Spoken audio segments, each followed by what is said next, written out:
Hi friends, இன்றைக்கி என்னெல்லாம் வாங்கிட்டு பார்க்கலாமா? ரெண்டு சோளம் கருவேப்பிலை, இஞ்சி, ரெண்டு சோளம் கருவேப்பிலை, கொத்தமல்லி இலை, அப்புறம் இஞ்சி, கருவாடு,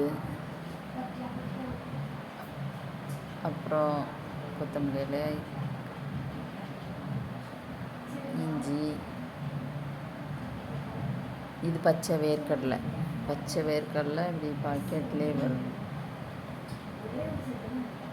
இது காஞ்ச பட்டாணி. நம்ம காஞ்ச பட்டாணி தான் வாங்கி சாப்பிட்ணும். இன்னும் சின்ன பாக்கெட்டில் பச்சை கலரில் இருக்குமே பட்டாணி, அந்த பட்டாணி வாங்கி சாப்பிடக்கூடாது. அது கலர் சேர்த்து இது பண்ணுறது, அது நல்லது கிடையாது. அதனால் இந்த காஞ்ச பச்சை பட்டாணியை ஊற வச்சு சாப்பிட்றது தான் நல்லது. அப்புறம் ஒரு தேங்காய், அப்புறம் ரவை ஒரு பாக்கெட்,